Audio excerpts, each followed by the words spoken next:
결혼을 앞둔 한 남성이 최근 인터넷 커뮤니티에 올린 글 혹시 보셨나요? 여자친구가 정부의 고유가 지원금을 받았다는 사실을 우연히 알고 나서 겉보기엔 여유로워 보였던 처가의 실제 경제력을 의심하며 파혼을 공인한다는 내용이었죠. 네, 저도 봤습니다. 경제적 지원책이 누군가의 인성과 재력을 평가하는 아주 차가운 리트머스 시험지가 되어버린 참 기막힌 현실이죠. 맞아요. 매일 쏟아지는 뉴스 속에서 진짜 의미를 찾는 것은 꽤 피곤한 일입니다. 그래서 저희가 여러분을 대신해 오늘 하루를 관통하는 핵심 인사이트만 뽑아 심층적으로 파헤쳐 봅니다. BT의 5분 세상 읽기에서 전해드리는 오늘의 깊이 있는 탐구, 지금 바로 시작합니다. 네, 방금 말씀하신 그 씁쓸한 사연을 시작으로 오늘의 분석 미션을 곧바로 제시해드리겠습니다.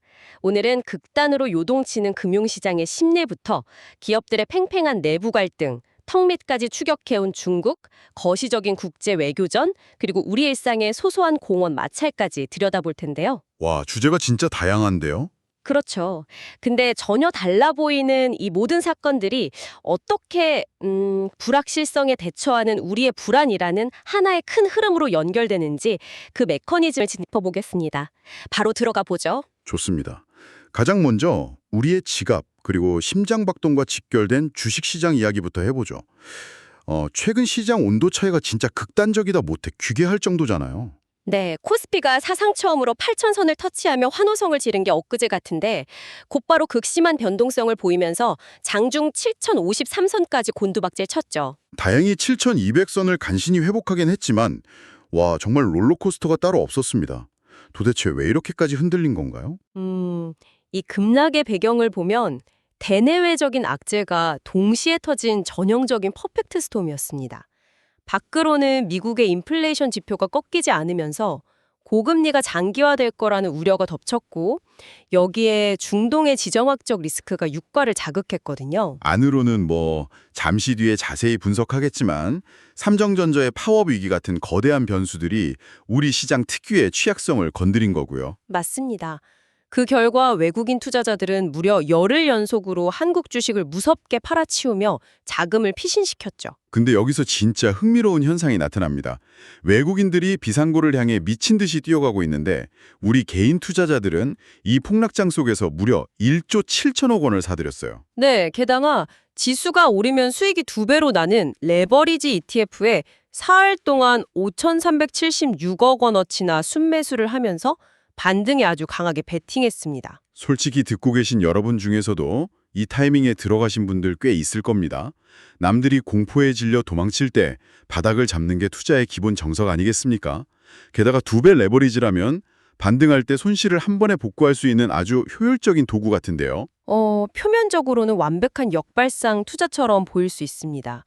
과거 코로나 폭락장이나 위기를 거치면서 개인 투자자들 사이에는 그 시장에 피가 낭자할 때가 가장 좋은 매수 타이밍이다. 이런 강력한 학습 효과가 새겨졌거든요. 그렇죠. 공포에 사라는 격언도 있잖아요. 하지만 지금 2배 레버리지에 막대한 자금이 몰리는 현상은 투자라기보다는 맹신에 가까운 도박적 성격을 띠고 있습니다. 가장 큰 문제는 이 레버리지 상품이 가진 음의 복리라는 치명적인 수학적 구조를 관과하고 있다는 점이죠. 음의 복리요? 아니, 방향만 맞으면 수익이 2배로 늘어나는 거 아닌가요? 방향이 한 번에 쭉 이어질 때는 당연히 그렇습니다. 하지만 지금처럼 불확실성이 커서 하루는 떨어지고 다음 날은 오르는 변동성 장세, 즉 횡보장에서는 이야기가 완전히 달라지거든요. 메커니즘이 어떻게 되는데요? 만약 100이라는 지수가 10% 떨어지면 90이 됩니다. 다음 날 11%가 오르면 다시 100 근처로 원금을 회복하죠. 하지만 2배 레버리지라면 첫날 지수가 10% 떨어질 때 내 자산은 20%가 하락해 80이 됩니다. 거기서 다음날 지수가 11% 오르면 2배니까 22% 수익이 나는 거군요. 맞습니다. 그런데 80에 22%가 더해지는 거니까 97.6에 그칩니다. 지수는 원래 자리인 100으로 돌아왔는데 내 계좌는 마이너스가 되는 현상. 이게 바로 변동성이 갉아먹는 음의 복리입니다. 와, 그러니까 시장이 위아래로 출렁거리기만 해도 원금이 눈 녹듯이 사라진다는 거군요. 네, 미국 금리 인하 시점도 불투명하고 중동 리스크도 통제 불가능한 상황인데 이런 짙은 안개 속에서 레버리지에 막대한 베팅을 하는 건 떨어지는 칼날을 맨손으로 잡으려는 아주 위험한 행동입니다. 밖에서 불어오는 폭풍우도 무서운데 정작 개인 투자자들이 믿고 돈을 쏟아붓는 우리 거대 기업들의 속사정을 보면 더 불안해지더라고요. 아까 폭락 원인으로 살짝 언급하신 기업 내부 변수, 특히 노사 갈등 문제가 심상치 않죠. 안타깝게도 현재 한국을 대표하는 기술 거웬들이 내부 진통을 심하게 겪고 있습니다. 가장 대표적인 것이 바로 삼성전자의 노사 갈등이었죠. 반도체 호황기에 따른 성과급 배분 방식. 그러니까 특히 적자를 기록한 사업부와 흑자를 낸 사업부 간의 보상 형평성 문제를 두고 극심한 대립이 일어났잖아요. 맞습니다. 총 사업 예정 시간에 불과 1시간 남짓 앞두고 노동부 장관까지 개입한 끝에 극적으로 합의안을 도출하긴 했습니다. 파업 1시간 전 타결이라니 진짜 스릴러가 따로 없네요. 카카오는 아예 창사 이래 첫 본사 파업이라는 벼랑 끝에 서 있다면서요? 네, 5개 법인 노조가 파업 찬반 투표를 가결시켰습니다. 핵심안 역시 사상 최대 실적을 냈는데 보상이 경영진에게만 편중되었다는 불만이죠. 조기 타결한 네이버와는 꽤 대조적인 모습입니다. 여기서 드는 생각이 기업 구성원들이 정당하고 투명한 보상을 요구하는 건 당연한 시대적 흐름이긴 합니다. 근데 밖을 보면 이야기가 좀 다르지 않습니까? 지금 인공지능 시대라는 거대한 전환기인데 안에서 파이 나누는 룰을 정하느라 싸우는 동안 밖에서는 누군가 식탁 자체를 훔쳐가고 있는 것 같거든요. 그 부분이 오늘 짚어볼 가장 뼈아픈 대목입니다. 우리가 내부의 갈등 비용에 막대한 에너지를 소모하는 동안 경쟁자들은 턱 밑이 아니야 이미 우리 안방까지 치고 들어왔거든요. 특히 중국의 최대 메모리 반도체 기업인 CXMT의 약진을 봐야 합니다. 중국 기업이요? 얼마나 성장했길래요? 올해 1분기 순이익이 무려 1688% 급증했습니다. 잠깐만요. 16%도 아니고 1688%요? 와, 도대체 어떻게 이런 비현실적인 숫자가 나오는 겁니까? 인공지능 붐이라는 거대한 흐름을 아주 영리하게 파고든 결과죠. 인공지능 서버를 구축하려면 최첨단 반도체도 필요하지만 그걸 뒷받침할 기존의 범용 디램 메모리도 엄청나게 필요하거든요.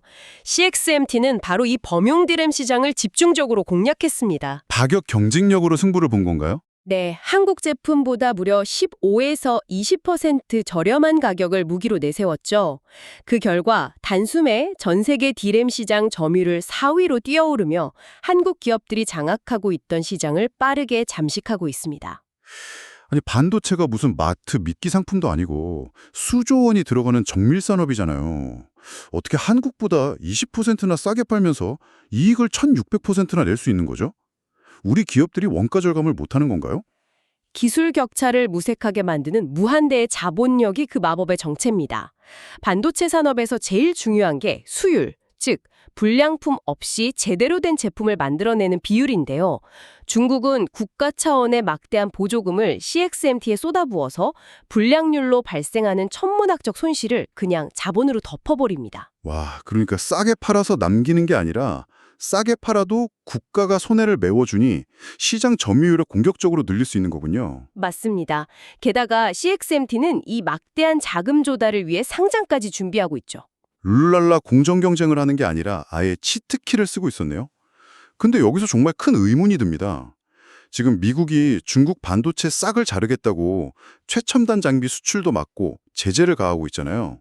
CXMT는 대체 어디서 그런 힘을 얻어서 승승장구하는 겁니까? 아주 예리한 질문입니다. 그 답을 찾으려면 결국 국가 간의 거대한 지정학적 힘겨루기, 즉 외교전으로 시야를 넓혀야 합니다. 최근 중국 시진핑 주석과 러시아 푸틴 대통령이 정상회담을 가졌죠. 여기서 두 정상은 현재 세계가 정글의 법칙으로 돌아가고 있다며 서로 등을 맞대고 싸우자고 선언했습니다. 등을 만든다. 그러니까 러시아는 서방을 향해 총구를 겨누고 중국은 미국과 아시아를 향해 서서 서로의 뒤통수를 지켜준다는 뜻인가요? 정확합니다. 단순히 이념적으로 뭉친 게 아니라 철저히 계산된 자원 수합이거든요.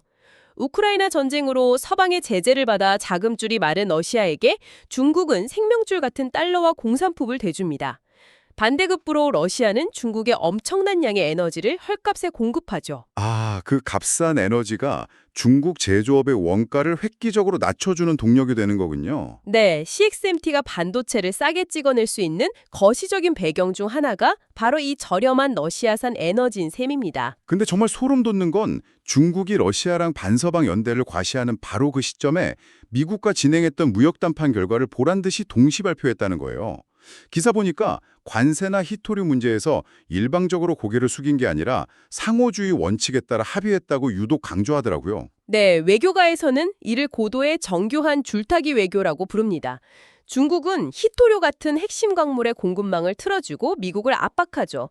미국 경제도 중국의 제조망과 히토류 없이는 당장 타격을 입기 때문에 완전히 관계를 끊어낼 수 없거든요. 한 손으로는 러시아와 어깨동무를 하고 서방을 위협하면서 다른 한 손으로는 미국과 철저하게 계산기를 두드리고 있는 거네요. 맞습니다. 중국은 이 점을 노려 미국과의 경제 접근을 유지하면서 시간과 자본을 벌어들이고 있습니다. 와, 완벽하게 톱니바퀴가 맞물려 돌아갑니다. 러시아산 값싼 에너지로 공장을 돌리고 미국과는 자원을 무기로 줄다리기 하며 번 돈이 CXMT 같은 기업의 보조금으로 흘러가서 우리 기업의 목을 조르는 구조네요.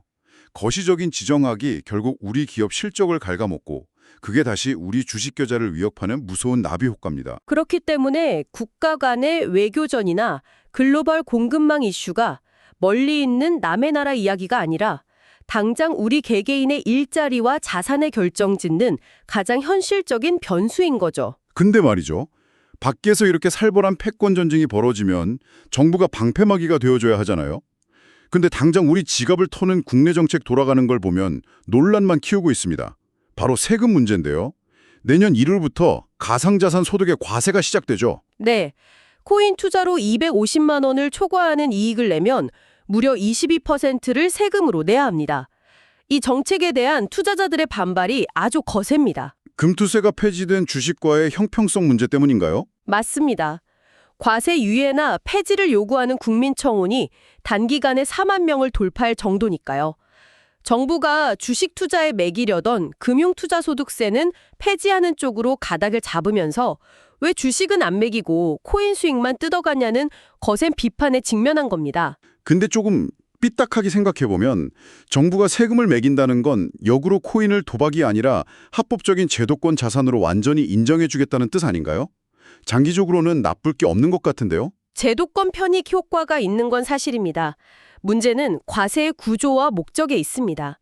미국이나 독일 같은 주요국들은 산업을 육성하고 장기 투자를 유도하는 장치들이 촘촘하게 마련되어 있거든요. 예를 들어 독일은 가상자산을 1년 이상 보유하면 매각 차액에 대해 전액 비과세 혜택을 줍니다. 아, 장기 보유를 유도해서 시장 변동성을 줄이는 거군요. 우리나라는 어떤가요? 반면 우리의 과세안은 철저하게 단기 차익 환수에 초점이 맞춰져 있습니다.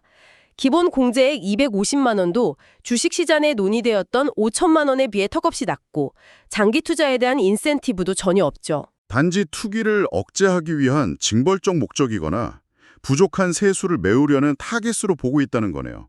정책이 참 정교하지 못합니다. 정교하지 못한 정책하니 오늘 오프닝에서 잠시 언급했던 그 황당한 고유가 지원금 사연이 다시 떠오르네요. 소득 하위 70% 대상 지원금이죠. 네, 정부가 물가 상승으로 고통받는 국민을 돕겠다며 지급한 건데 이게 연인 사이를 갈라놓고 결혼까지 엎어지게 만드는 촌극이 벌어졌습니다. 정책의 선한 의도가 현실의 복잡성을 담아내지 못하는 지표의 함정 때문이죠. 지표의 함정이요? 어떤 지표를 썼길래요? 정부가 하위 70%를 가려내는 기준으로 건강보험료 납부액을 사용했거든요. 그런데 이 건보료가 개인의 실시간 현금 흐름이나 부채, 팍팍한 생활 수준을 전혀 반영하지 못합니다. 맞아요. 직장인들은 유리지갑이라 소득이 투명하게 잡히지만 프리랜서나 자영업자는 다르고 집이 자가인지 전세인지에 따라서도 확 다르잖아요. 그렇죠. 매달 비싼 월세 내고 학자금 대출 갚는 청년이 출퇴근용 중고차 한 대 샀다고 건보료가 높게 나와서 상위 30%로 분류돼 탈락하는 경우가 수두룩합니다. 이분들은 내가 언제부터 대한민국 상위층이었냐며 분통을 터뜨리죠. 와, 반대의 경우도 진짜 씁쓸합니다. 지원금을 수령한 하위 70% 청년들은 그 국가로부터 흑수저 인증을 당했다며 자괴감을 호소하더라고요. 오프닝 사연처럼 지원금 받았다고 결혼을 고민한다니. 솔직히 이쯤 되면 지원금이 아니라 그 사람의 인성을 걸러내는 리트머스 시험지 아닙니까? 안타깝게도 정책이 의도치 않게 타인과 나를 비교하게 만들고 가상의 계급을 만들어 서로를 헐뜯게 만드는 한국 사회의 씁쓸한 단면을 보여주는 대목입니다. 정말 숨이 턱 막힙니다. 주식시장에서는 원금이 녹아내리고 거시경제는 불안하고 정부는 코인에 세금 매긴다고 하고 국가가 내 경제적 등급까지 매겨서 비교당하게 만드니까요. 그래서 사람들이 스트레스 풀려고 공원으로 나갔는데 웬걸 이제는 그 공원마저 팽팽한 갈등의 전쟁터가 되어버렸습니다. 엔데믹 이후 폭발적으로 불어닥친 마라톤과 단체 러닝 열풍이 낳은 또 다른 형태의 사회적 마찰이죠. 현실 속에서 즉각적인 성취감을 맛볼 수 있다는 매력 때문에 달리기 인구가 기하급수적으로 늘었거든요. 문제는 빈도와 규모입니다. 행사가 너무 많은가요? 당장 5월 한 달 동안 서울 시내에서 열리는 마라톤 행사만 20개에 달합니다. 한 달에 20개면 거의 매주말마다 서울 주요 도로가 통제됐다는 거잖아요. 달리는 분들은 상쾌했겠지만 주말 생업을 위해 이동해야 하는 시민들의 불편은 장난 아니었겠는데요. 실제로 관련 민원이 한 해 500건에 육박할 정도로 폭증했습니다. 교통 통제로 인한 시민 불편과 항의를 막아내야 하는 경찰들의 피로도 역시 극심한 상황입니다. 게다가 야간에 20-30명씩 크루를 결성해서 인도나 자전거 도로를 떼지어 달리는 무리들도 큰 문제가 되고 있죠. 맞아요. 저도 좁은 인도에서 거대한 러닝 크루가 밀고 들어와서 아찔하게 피했던 적이 한두 번이 아닙니다. 건강한 취미가 순식간에 민폐로 전락해버렸어요. 급기야 자체적으로 5명 이상 단체 달리기를 금지하는 규제까지 내놓았다면서요? 근데 솔직히 이거 교통체증 심하다고 빨간색 자동차는 도로에 나오지 말라고 하는 탁상행정 아닙니까? 아주 정확한 비유입니다. 5명이라는 숫자로 현상을 강제하는 건 근본 해결책이 될 수 없죠. 이 갈등은 단순히 운동 매너의 문제가 아니라 변화한 라이프 스타일을 담아내지 못하는 낡은 인프라, 그리고 한정된 공간에서 충돌하는 개인의 권리들에 관한 구조적 문제입니다. 내 스트레스를 풀 권리가 타인의 평온한 일상을 침범할 때 이걸 어떻게 조율할 것인가의 문제군요. 오늘 정말 많은 이야기를 파헤쳐 보았습니다. 폭락하는 증시에 역배팅하는 투자자들, 세계 시장에서 턱 밑까지 쫓아온 경쟁자, 우리 지갑을 흔드는 세금과 일상 속 마찰까지. 네. 결국 이 모든 뉴스의 중심에는 불확실성에 대처하는 우리의 불안한 심리가 자리 잡고 있네요. 아주 예리하게 핵심을 짚어주셨습니다. 오늘 거대한 국가 간 외교전부터 동네 공원의 마찰까지 살펴봤는데요. 여기서 듣고 계신 여러분 스스로 고민해볼 화두를 던지고 싶습니다. 우리는 지금 경제나 지정학적 위기만을 바라보고 있지만 어쩌면 우리 사회가 겪는 가장 큰 위기는 타인과 공존하기 위해 기꺼이 양보할 수 있는 마음의 여유가 고갈되었다는 사실 아닐까요? 와, 마음의 여유요? 네, 오늘 하루 여러분 주변에 보이지 않는 선은 어디에 그어져 있는지 한 번쯤 관찰해 보시기 바랍니다. 기꺼이 내어줄 수 있는 마음의 여유가 고갈되었다는 말씀이 참 묵직하게 다가옵니다. 우리가 진짜 지켜야 할 건 수익률 2배짜리 계좌가 아니라 타인과 나를 잇는 넉넉한 여유일지도 모르겠네요. BT의 세상 읽기에서 전해드리는 오늘의 깊이 있는 탐구는 여기서 마칩니다. 여러분, 오늘도 현명하고 평안한 하루 보내시기 바랍니다. 고맙습니다.